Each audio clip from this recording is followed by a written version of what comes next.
Hey, what's up? This is Chaos. Thanks for checking out the video.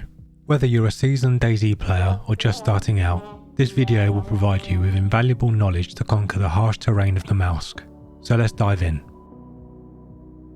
You'll have blue temperature when you spawn in, which means your health will be going down and you'll have increased hunger. If it's daytime and clear, you don't need to rush a fire though. You should be able to cope for quite a while by looting some better clothes and using the heat pack you spawn with. They should bump you to light blue so you won't be losing health anymore. The firefighter gear is an excellent starter choice as it's easy to find, best insulation and also waterproof. On the flip side, it's also really heavy, so you're going to want to swap it out sooner or later. Of course, there's plenty of other best or high insulation stuff around, so just loot up. The cold resistance soft skill will increase as you stay alive. It increases really slowly, but eventually it will provide you enough of bump that you will see dark blue a lot less. It's a good idea to make your first fire if you're still losing health or when you found some food. The spawn areas usually have a stack of food, but don't forget you can also hunt animals, go fishing with a rod, or by leaving fish or lure traps. You can set and forget the traps while you loot up and come back for them later, or just save them for another life. For fishing, you can find rods on boats with and without hooks, or there's usually plenty of bodies to cut up so you can craft a rod and hooks. Don't forget, boonie hats on boats and in houses can spawn hooks on them, as can hunting vests on deer stands. The best time to fish is between 7 and 9 PM and 6 to 8 AM, as you have a much higher chance of catching something. You'll have an even better chance with a proper fishing rod and hook, as opposed to the crafted rod or bone hook. You can use the server browser to check the time, or if you still have it, the watch that you spawn with. The watch is also a crude compass, since at midday the sun will be south. If you don't have the watch, you can find your bearings on the ice as the wisps will be blowing north. Also, if you can see the skybox, the static mountains in the background stretch from east to west. If you cook food or reheat cans on a fire, you need to let it cool down. You can eat it though at 70 degrees as soon as it stops steaming. Boiled food will be 70 degrees when cooked if you take it out straight away, so it's pretty much ready to eat, as opposed to 100 degrees if grilled, dried or fried. Eating hot food and drink will warm you up and give you the plus faster. You may not even need a fire. This makes the camping stove highly useful on the Namalsk since you won't need to make fires as much or as long, just reheat and go. It's also useful if you consume freezing food, water or snow. This will make your temperature plummet to flashing blue and a fire alone may not be enough to save you. Eating hot food or water is the quickest way to reverse this. If you're starving but the food is still hot, putting it in a cooking pot or in wet clothes will cool it quicker. As you move south you won't find much canned food. Maybe at the wood house near the ship, the supermarket at Tara Hospital, or the houses at Brentsk in the far south. It's not much of a concern as there's usually a ton of wolves around the mountain areas and boars and deers all over Tara. Failing that, a bear will find you sooner or later. If you've just lost the plus, you can get it again quickly with just a couple of pieces of bark or rags. It's handy if you're on the ice or you've just been swimming so you don't have to make and wait for a full fire. You can also reheat food, bottles and canteens, as well as guts from players and animals to use as temporary heat packs. Likewise, old and ruined heat packs can be reheated. New ones will also work and you can still use them afterwards. If your clothes are wet, they will dry naturally over time, but it's a lot quicker to sit by a fire. You don't have to take your clothes off for them to dry at a fire, but it will be quicker. Also, during a blizzard, they will still get wet if you're wearing them. Some clothes, like the beanie or wool gloves, will let you wring them out to damp. Others, like the combat gloves, you can dry by cooking them. Yeah, I don't know. If they're small enough, you can even put them in a cooking pot. They will go drenched first, but fully dry if you leave them a moment. If you plan on swimming a lot and you don't want to have to worry about drying things out, there's a lot of waterproof items you can find as well. It shouldn't be too much of a concern if you use the bark trick. With that said, if you don't properly look after the clothes you're wearing, including how wet they are, you may be prone to frostbite. Frostbite is a harsh penalty on the Namalsk that, amongst other things, is going to make you far more likely to die and even get one-tapped. You are at risk of getting frostbite when these 6 slots are highlighted in blue. This will be either when there's no clothes in the slot, or they're wet or ruined. You also have to be cold. If your temperature is white or you have the plus, you're not at risk. If you find something sharp early on, you could cut up some trash clothes for rags and make temporary rag clothes. There's usually plenty enough around the spawn towns and elsewhere that you shouldn't need to. Still, rag clothes might be useful if yours gets ruined. If you do get frostbite, the slot will turn white and it cannot be cured. You will also have the sickness icon permanently and have reduced hit points. How many hit points you lose will depend on the slot that you got frostbite on. They are split into 3 different groups. Slots in the first group are the quickest to get frostbite and also reduce your hit points by the most. Losing 20 hit points is quite a big penalty. And that's per slot, so if all 3 get frostbite, you could be down to nearly half health. If you don't have any spare rags, in some cases if you can't make it to a fire, it might even be worth cutting up your jacket or pants and making rag clothes to cover them. How long it takes will depend on how cold you are. Dark blue is going to be quicker than light blue. If you're flashing blue, you probably have other things to worry about and you'll most likely be dead before you get frostbite. In reality, you'll probably be moving in between dark and light blue, so the time is going to fluctuate. It should give you plenty of time to find some clothes or make a fire. Namalsk also has a number of different weather events that you will encounter.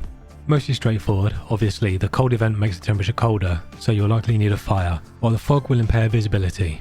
The main ones though are the blizzard and the EVR event. The blizzard, while noisy, will also mean you can't see very far at all, and will make your clothes wet if you're outside. On the plus side, zombies won't be able to hear you, so you're free to move around without aggro. It's quite handy to just walk up and stealth kill some military Zeds for some ammo drops. The EVR storm is a lot more dangerous. When it starts, the orb will appear at site A1. You may not hear the very beginning, but if you have a muon detector found at Athena Research and A2, it will start beeping.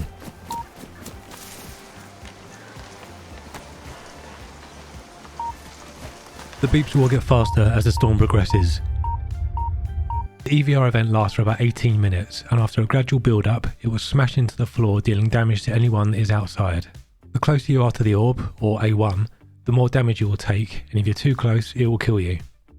If you're inside, you won't take damage, but you will still go unconscious. This doesn't apply if you're in one of the bunker areas, like at Athena Research, A2 or A3.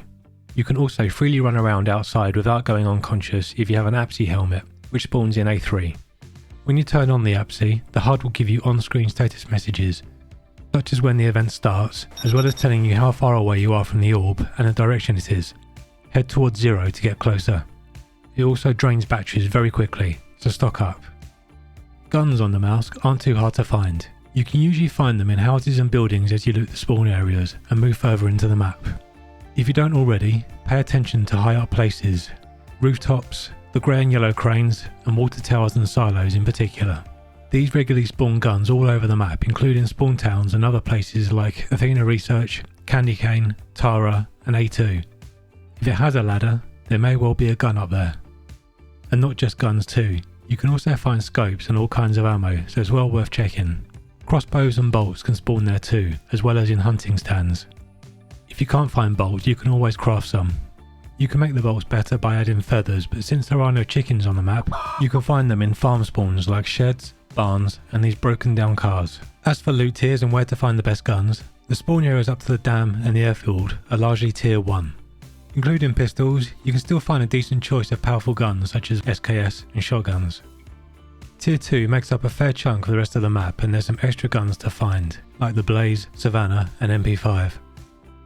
Tier 3 includes Research, Tara, Candy Cane and places further south, and will spawn some ARs like the M16 and AKM.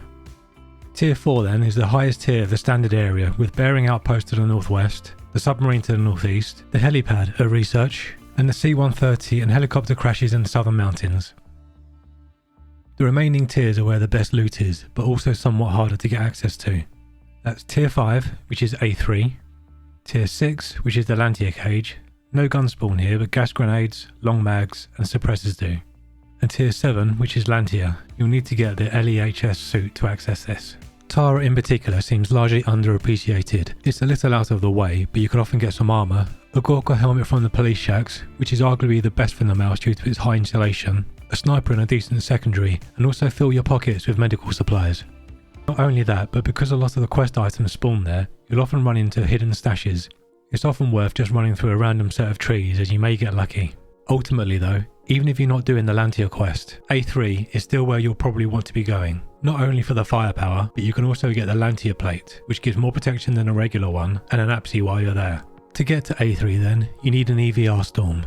When you hear the rumbles or when a muon detector is beeping, you need to press the button on the control panel in A2. The control room is on the 3rd floor. Pressing the button will stabilise the orb, so when it's big enough, you can jump in, which will teleport you to A3. You can jump into the orb when it's not stabilised, but you'll just teleport to a random location, often on the ice. If someone else has already pressed it, you can tell it's been stabilised, as the orb will change from grey to purple and there will be gas around the sides at A1. You do not need full NBC to enter this, only a gas mask. Gas masks aren't hard to find. Combat ones will spawn in most military areas. You can find the white ones often in crates or industrial zones, or the black NBC ones at the hospital, and there's usually plenty. You'll need filters for the last two, which spawn at the same places. If you can't find a filter, you can craft one using a bottle and a dust mask. You'll also need charcoal to fill it. The combat mask lasts the longest, but can't be refilled. To exit, you can leave via this ladder. One popular way to get out of the tunnels is to just keep taking the first left turn you hit, but this also involves climbing a ladder. Whichever way you take, the exit leads to the train tunnels, which are also gassed.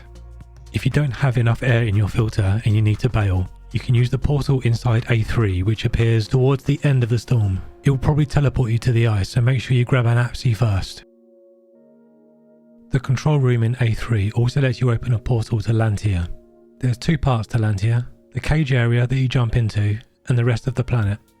You can teleport to the cage without the suit, but cannot go out of the boundary area or you will die.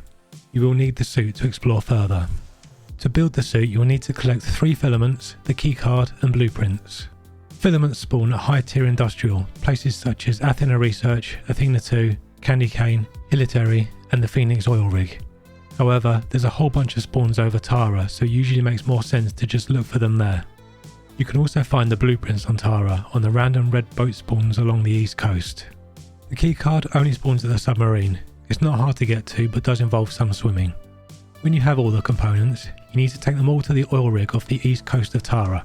The rig does need full NBC, but you can choose it with just a gas mask and a few bandages by turning off the gas with a pipe wrench, building the suit and turning the gas off again before collecting it. It does work too without a gas mask, but you might want to grab a blood bag from the hospital first just in case. Then again, it's kind of pointless if you don't have a Lantia locator, as it only spawns on the rig and you'll need it for the quest, so you're going to need time to loot the rig as well, and full NBC lets you walk around freely. It's not much more effort to get a full NBC, as you can usually get it in one pass of the hospital. If you do happen to get sick from the gas and don't have blood taken, you can find antidote on the crate spawns around the mountains. Putting all the items in the printer on the rig will let you build the suit, which provides full armor protection head to toe and means you'll not have to worry about the cold, frostbite or cuts from Zeds. The suit also has a battery and O2 tank. When you add these, the suit has a built-in headlight, NVGs, gas mask and APSI. It's quite OP, but to compensate, you don't have much inventory space. You can though add a belt. Even a rope one will let you carry a knife. You can also wear a hip bag. You can open a portal to Lantia by putting the keycard and locator in the control panel at A3. The Lantia portal arrives at the same place in A3 where you teleport out on the top floor. Once it appears, the orb remains stable for about 2 minutes. Jumping back into the portal while it's stable will take you back to A3. After 2 minutes, the portal is no longer stable, and jumping in will take you to a random location, usually on the ice. Once the portal collapses, about 15 seconds later, unless you have the suit, you will die. You can extend the time the portal remains stable by adding a flow controller. This will extend the stable time to 3 minutes. A phased flow controller will extend it further to 7 minutes, but that only spawns in Lantia, so you need to jump in to loot it first and then go back. Just a warning, if you happen to log out in Lantia or there's a server restart, the suit will be depressurized when you log back in, but you should have plenty of time to repressurize it. You can also use the hyperoxygenated blood if you found one, which gives you 30 seconds of air, and is also useful if you need to eat. The other Lantia only spawn is the Vega enzyme, which makes you completely invisible to zombie aggro. The remaining slot on the A3 control panel is for the Surge module. If you add this, it lets you start an EVR storm from inside A3. It's handy if you need to start a storm so a friend can jump in. They will need to push the button in A2 as usual though. If you have the suit and a friend with you, it's often best to keep one person in A3 to open a portal when the other has looted Lantia so they can get back without time limits. If you're solo, you don't have much time. Usually it's best to get the phased flow controller, which gives you a bit more time, but bad things can also happen if you use that. And that just about covers it. Thanks for watching to the end. For more context, if you want to see the Lantia quest done as a solo, watch this video next.